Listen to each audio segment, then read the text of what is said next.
Picture this. You're miles offshore. You glance down at your instrument panel, and nothing.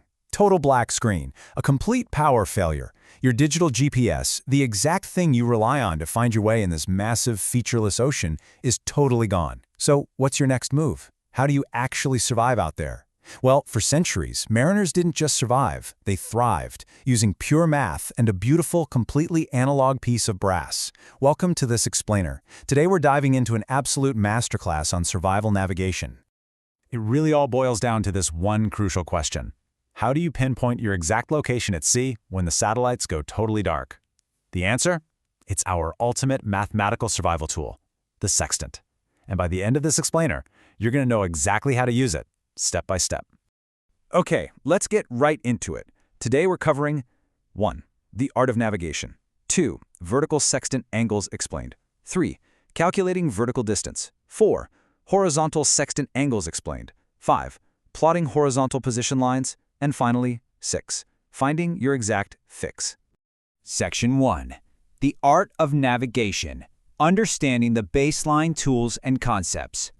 Now, before we crunch any numbers, we absolutely have to get a firm grip on the baseline tools.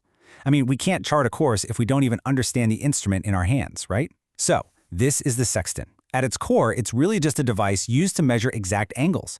Here's how it works. Light from a distant object comes in, bounces off 2 precisely aligned mirrors, and shoots right into the eyepiece. By tweaking the arm of the sextant, you're actually changing the angle of those mirrors. You do this to bring 2 completely distinct objects together in your field of vision until they overlap or superimpose. Once they line up, you just read the resulting angle right off the physical scale at the bottom. Pretty brilliant, right? But taking that angle, that's really only half the battle. That angle gives us what navigators call a position line. It is super important to wrap your head around this. A single sextant reading doesn't give you a magical "you are here" dot on a map. Instead, it gives you a calculated arc, or a line, drawn on your nautical chart. It basically tells you the range of possible locations where you could be. You are somewhere on that specific line. Section 2. Vertical sextant angles explained. Measuring elevated objects against the horizon. So let's dive into our first major method.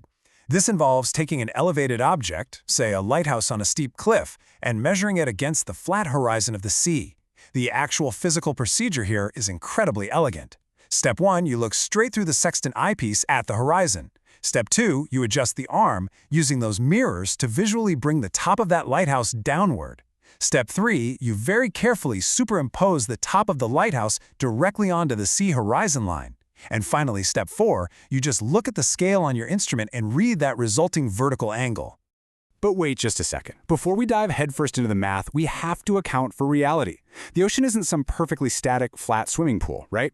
To get an accurate reading, we have to make some essential, real-world adjustments to our raw numbers. First off, we've got to account for the tide, specifically adjusting for what's known as mean high water springs. Then, we have to subtract dip. Dip is just a correction for your own height of eye above sea level while you're standing on the boat. And lastly, we have to apply the index error.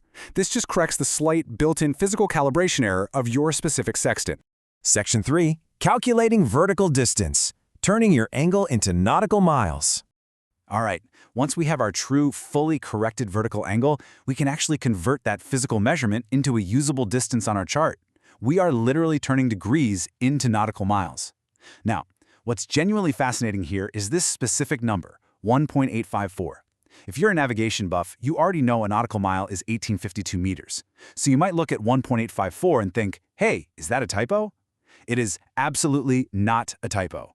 1.854 is a precise, derived mathematical constant that was created specifically to make this vertical angle distance formula work perfectly when you're using minutes of a degree. Let's completely demystify this vertical formula by walking through a real example. Imagine we have a lighthouse that's exactly 155 meters tall, and our corrected sextant reading is 28 degrees. First things first, we convert our angle into minutes by multiplying by 60, right? So 28 times 60 gives us 1,680 minutes.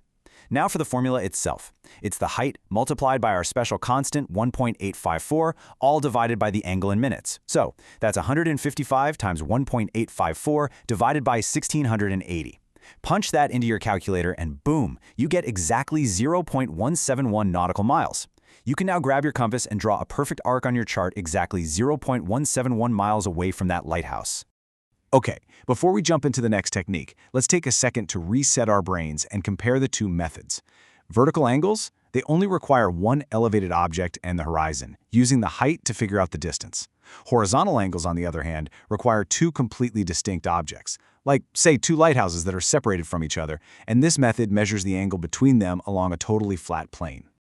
Section 4. Horizontal sextant angles explained. Finding your place between two landmarks. So this is how you actually find your place in the ocean, by measuring the visual space between two known landmarks. And honestly, this highlights the true beauty and versatility of the sextant. Step 1, you literally just turn the sextant completely on its side. It works exactly the same horizontally. Step 2, look at your primary landmark. Let's call it Lighthouse 1, straight through the eyepiece. Step 3, use the mirrors to bring the image of a second landmark, Lighthouse 2, sideways until it overlaps perfectly directly over the first one. And step 4, you just read that horizontal angle. For the sake of our example, let's say it comes out to exactly 35 degrees. Section 5. Plotting horizontal position lines. The geometry of finding your circle center. All right, so we have our angle between two objects, but how does that actually help us when we're staring at a paper map? Well, plotting horizontal angles requires a little bit of basic geometry to find the exact center of our position line circle. And the absolute crucial starting point here is 90 degrees. This is the magic number. To figure out where the center of our circle is located, we always start by subtracting our measured horizontal angle from 90 degrees. Let's carefully walk through this chronological plotting procedure. Step 1. We subtract our angle from 90. If our angle is 35 degrees, 90 minus 35 leaves us with 55 degrees. Step 2. Take a ruler and draw a straight baseline between the two lighthouses right there on your map. Step 3. Grab your protractor and plot that 55-degree angle from both ends of the baseline, pointing them out toward the open sea. Step 4. Mark the exact spot where those two 55-degree lines intersect. That intersection, that is your exact center point. Finally, step 5. Plant your compass directly on that center point and draw a circle that swings right through both lighthouses. Congrats, you are somewhere on that outer arc. Of course, navigating in the real world always throws us a few edge cases, and this brings us to the expert rule of exceptions. What happens if those lighthouses are super far apart and your angle is really wide, say 120 degrees? If you try to subtract 120 from 90, you get negative 30. So what on earth do you do with a negative number? It's actually super simple. It just flips your plotting direction. Instead of plotting those 30-degree lines out toward the open sea to find your center, you plot them facing inward, pointing toward the land. The center of your circle ends up on the land side, but your position arc is still drawn out there in the ocean. Now, for those of you who prefer punching numbers into advanced mathematics over messing around with protractors, there is an alternative formula to find that circle with ever plotting those baseline angles. You can actually calculate the exact radius of the circle directly by using sine. Here's the formula. 0.5 multiplied by the chart distance between the objects and then divided by the sine of your sextant angle. Let's try it. If the lighthouses are 5 miles apart and the angle is 35 degrees, that's 0.5 times 5 divided by sine 35. Do the math, and that equals a radius of 4.36 nautical miles. So, you just open your drawing compass to 4.36 miles on the chart scale, scribe a little arc from both lighthouses to see where they intersect, and boom, you have your exact center point.